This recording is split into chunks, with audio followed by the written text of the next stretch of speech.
والد جنت کا دروازہ ہے اور ماں کے پیر کے نیچے جنت ہے۔ اب چاہے تو تم ان کی خدمت کر کے اپنے آپ کو جنت کا مستحق بنا لو یا ان کی نافرمانی کر کے جہنم کے مستحق بن جاؤ۔ میرے بھائیو، بزرگوں اور دوستو، اگر والدین مسلمان بھی نہیں ہیں، اگر وہ ایمان والے بھی نہیں ہیں، جب بھی ان کے سامنے ان کی نافرمانی کرنے کا ہمیں حق نہیں پہنچتا ہے، پھر بھی ان کے ساتھ نرمی کا معاملہ کیا جائے گا اور ان کے ساتھ بدسلوکی نہیں کی جائے گی۔ میرے بھائی بزرگوں اور دوستو، والدین بڑی عظیم الشان نعمت ہے، اس کو بڑی عظیم نعمت سمجھے اور اپنی خوش قسمتی سمجھے والدین کی خدمت کو۔ آج والدین کی نافرمانی عام ہو رہی ہے، مار پٹائی تک کی نوبت آ جاتی ہے۔ میرے بھائیو، بزرگوں اور دوستو، اللہ رب العالمین نے والدین کے مقام کو اتنا اونچا بڑھایا ہے، فرمایا وَاخْفِضْ لَهُمَا جَنَاحَ الذُّلِّ مِنَ الرَّحْمَةِ وَقُلْ رَبِّ ارْحَمْهُمَا كَمَا رَبَّيَانِي صَغِيرًا، کہ وہ والدین اگر تمہیں کسی بات پر سزا دینے کی کوشش کرے، اگر تم کوئی غلطی کر دو اور وہ سزا دینے کی کوشش کرے تو عاجزی کے ساتھ اپنے بازوؤں کو جھکا دو۔ کیا مطلب یہ ہے کہ جب کوئی ماں باپ اپنے کسی بچے کی پٹائی کرتے ہیں کسی غلطی کے اوپر تو بچہ ہاتھ پیر چلاتا ہے، ہلاتا ہے، تو قرآن کریم نے یہاں بھی ان کے مقام کو اونچا کیا ہے، فرمایا کہ اگر وہ غصے کی حالت میں تمہیں سزا دے رہے ہیں تو اپنے بازوؤں کو اوپر نہ اٹھاؤ، ہو سکتا ہے کہ تمہارے بازوؤں میں ان کا ہاتھ لگ جائے اور ان کو چوٹ پہنچ جائے۔ اس لیے میرے بھائیوں، بزرگوں اور دوستوں، ہم میں سے جو اس کوتاہی کے اندر مبتلا ہیں، ہم سب اللہ سے معافی مانگے، اے اللہ ہماری غلطیوں کو معاف فرما دے۔ اگر والدین سے کچھ ناراضگی ہے تو اپنے والدین کو آج خوش کر لے، موقع ہے، یہ اللہ کی عام مغفرت کا موقع ہے، ضرور اللہ رب العالمین گناہوں کو بخشیں گے۔ اب یہ سوال پیدا ہو سکتا ہے کہ جی ہم میں سے کسی کے والدین ناراضگی کی حالت میں ہو سکتا ہے دنیا سے رخصت ہو گئے ہوں، اب ان کو راضی کرنے کی کیا شکل ہے، وہ تو موجود نہیں رہے۔ فرمایا اگر کسی کے والدین اس حالت میں اس دنیا سے رخصت ہو گئے کہ انہوں نے اپنے والدین کو ناراض کر رکھا تھا، تو فرمایا کہ ان کے جو ملنے جلنے والے ہیں، ان کے اعزاء اقربا ہیں، جو ان کے قریبی رشتہ دار ہیں، جو ان سے محبت رکھنے والے ہیں، ان کے ساتھ حسن سلوک کا معاملہ کریں۔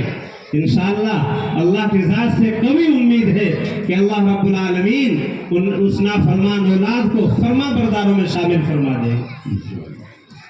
اس لیے میرے بھائیوں، بزرگوں اور دوستوں، آج ہم سے بڑی کوتاہیاں ہو رہی ہیں۔ والدین تو ایسی چیز ہے کہ چاہے ان کا جوانی کا زمانہ ہو، چاہے وہ طاقتور ہو اور چاہے وہ ضعف کے اندر پہنچ گئے ہوں، چاہے بڑھاپے کی حالت کو پہنچ گئے ہوں، ہر دور میں ان کی خدمت کرنا یہ ہمارے اوپر لازم اور فرض ہے۔ قرآن کریم نے خاص طور سے بڑھاپے کا تذکرہ فرمایا، وجہ یہ ہے کہ بڑھاپے کے اندر جب اعضاء کمزور ہو جاتے ہیں اور اس وقت میں ماں باپ خدمت کے زیادہ محتاج ہوتے ہیں، تو اس وقت میں اپنے ماں باپ کی والدین کی دیکھ بھال کرنے کی زیادہ ضرورت ہوتی ہے، اس لیے قرآن کریم نے بڑھاپے کا تذکرہ فرمایا۔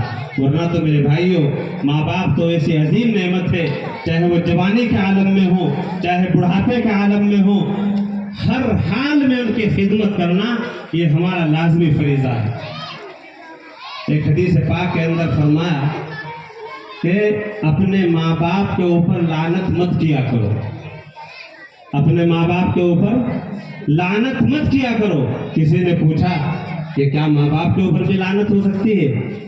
تو فرمایا نبی کریم صلی اللہ علیہ وسلم نے کہ کسی کے ماں باپ کو گالی مت دو، اگر تم کسی کے ماں باپ کو گالی دو گے تو واپس تمہارے ماں باپ کو گالی دے گا۔ تو میرے بھائیوں، بزرگوں اور دوستوں، کون پسند کرتا ہے اس بات کو کہ ہمارے ماں باپ کو کوئی گالی دے؟ اگر ہم گالی دیں گے تو ہمیں واپس گالی ملے گی، اس لیے میرے بھائی بزرگ اور دوستوں، ہمیں ان چیزوں کا خیال رکھنا ہے، اپنے والدین کی خدمت کو اپنے اوپر لازم سمجھیں۔ بہت سے حضرات اپنی بیوی کو ماں باپ کے اوپر ترجیح دے دیتے ہیں۔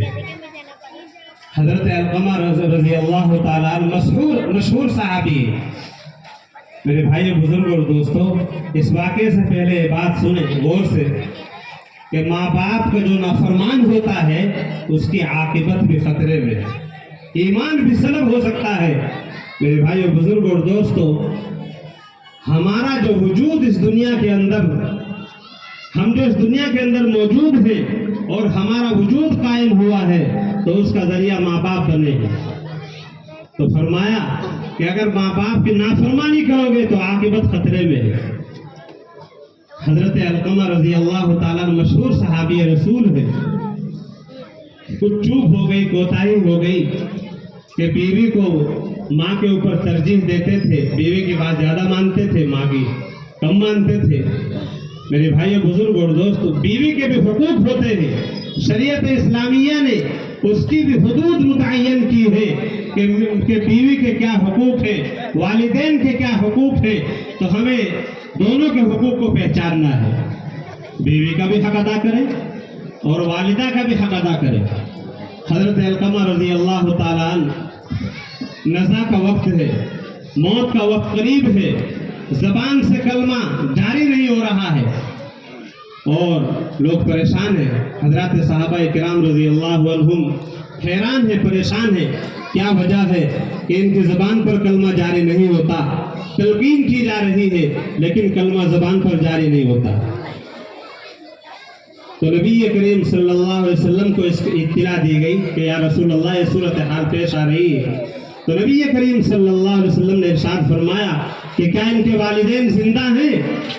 تو کسی نے بتایا کہ والد تو زندہ نہیں ہے، والدہ ہیں، بزرگ والدہ زندہ ہیں، بہت ضعیف ہو گئی ہیں۔ فرمایا کہ ان کو بلا کر کے لاؤ۔ تو حضرت بلال رضی اللہ تعالیٰ عنہ کو بلانے کے لیے گئے۔ فرمایا کہ آپ صلی اللہ علیہ وسلم نے آپ کو بلایا ہے، اور یہ فرمایا کہ اگر وہ آ سکتی ہو آ جائیں ورنہ ہم چلے جائیں گے۔ تو بوڑھی اماں ڈنڈے کے سہارے چل کر کے آہستہ آہستہ نبی کریم صلی اللہ علیہ وسلم کی خدمت بابرکت میں حاضر ہو گئی۔ رسول اللہ صلی اللہ علیہ وسلم نے ارشاد فرمایا کہ یہ بتاؤ، یہ علقمہ تمہارے بیٹے ہیں، ان کا کیا حال ہے؟ فرمایا کہ بہت تہجد گزار ہیں، نماز روزے کے پابند ہیں، سخاوت بہت کرتے ہیں، بہت سخی ہیں اور بہت نمازوں کے پابند ہیں، نیک کام کرنے والے ہیں۔ تو فرمایا کہ آپ کا اور ان کا کیسا تعلق ہے؟ تو بوڑھی اماں کہنے لگی کہ میں ان سے ناراض ہوں۔ تو نبی کریم صلی اللہ علیہ وسلم نے ارشاد فرمایا کہ بس یہی وجہ ہے کہ آپ کی ناراضگی نے ان کی زبان پر کلمے کو جاری ہونے سے روکے رکھا ہے۔ فرمایا کہ آپ ان کو معاف فرما دو۔ تو بوڑھی اماں کہنے لگی کہ ہرگز معاف نہیں کروں گی، اس نے مجھے بہت ستایا ہے، میرا بہت دل دکھایا ہے، میں اس کو معاف نہیں کروں گی۔ نبی کریم صلی اللہ علیہ وسلم نے ارشاد فرمایا کہ حضرات صحابہ رضی اللہ عنہم اجمعین سے کہ جاؤ اور کچھ لکڑیاں اکٹھی کر کے لاؤ اور ان لکڑیوں کو جمع کر کے میں علقمہ کو اس میں جلا دوں۔ تو بوڑھی اماں یہ بات سن کر تڑپ گئی کہ یا رسول اللہ، میرے بچے کو میرے سامنے آپ آگ میں جلائیں گے؟ نبی کریم صلی اللہ علیہ وسلم نے ارشاد فرمایا کہ یہ تو دنیا کی آگ ہے، اگر یہ اسی حالت میں دنیا سے چلے گئے تو جہنم کی آگ میں ان کو جلنا پڑے گا، جو دنیا کی آگ سے بہت زیادہ تیز ہے۔ اس لیے تم ان کو معاف کر دو، اگر تم ان سے راضی نہیں ہوں گی تو اللہ بھی ان سے راضی نہیں ہوگا۔ وہ بوڑھی اماں، ماں کی ممتا تو بڑی عجیب ہوتی ہے، ماں کا دل پسیج گیا اور وہ ماں کہنے لگی کہ یا رسول اللہ، آپ گواہ رہو اور میں پورے مجمع کو گواہ بنا کر کہتی ہوں کہ میں نے اپنے بچے کو علقمہ کو معاف کر دیا۔ ادھر ماں کا معافی کا اعلان کرنا تھا، ادھر حضرت علقمہ رضی اللہ تعالیٰ عنہ کی زبان پر کلمہ جاری ہو گیا۔ اور کلمہ پڑھ کر کے اس دنیا سے رخصت ہو گئے۔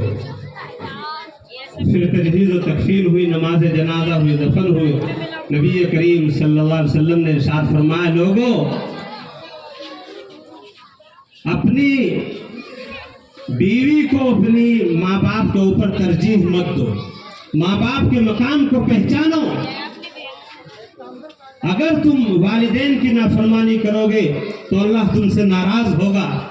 اس لیے میرے بھائی بزرگ اور دوستو، ہمیں چاہیے کہ ہم اپنے ماں باپ کے مقام کو سمجھیں، ان کے سامنے اپنی آواز کو اونچی نہ کریں، ان کے سامنے اپنی آوازوں کو پست رکھیں اور ان کی خدمت کو اپنے لیے سعادت سمجھیں۔ میرے بھائی بزرگ اور دوستو، والدین کے اولاد کے اوپر بڑے احسانات ہیں جن کو ہم قطعی طور پر نہیں بھلا سکتے ہیں۔ اس لیے میرے بھائی بزرگ اور دوستو، میری گزارش ہے، میں خود بھی یہ عہد کرتا ہوں کہ انشاءاللہ جب تک زندگی باقی رہے گی والدین کی فرما برداری میں گزرے گی، والدین کی ذرہ برابر بھی ہم نافرمانی نہیں کریں گے۔ اس لیے کہ والدین اگر راضی ہے اللہ راضی ہے، والدین ناراض ہیں تو اللہ ناراض ہے۔ اللہ مجھے بھی اور آپ کو بھی اور پورے مجمع کو ان باتوں پر عمل کی توفیق عطا فرمائے۔ اللہ اس پورے مجمع کو اپنی بارگاہ میں قبول فرمائے اور اس مغفرت والی اور رحمت والی رات کے اندر اللہ جن اپنے بندوں کے لیے مغفرت کا اعلان کرنے والا ہے، اللہ ہمیں بھی ان میں شامل فرمائے۔ آمین وآخر دعوانا الحمدللہ رب العالمین۔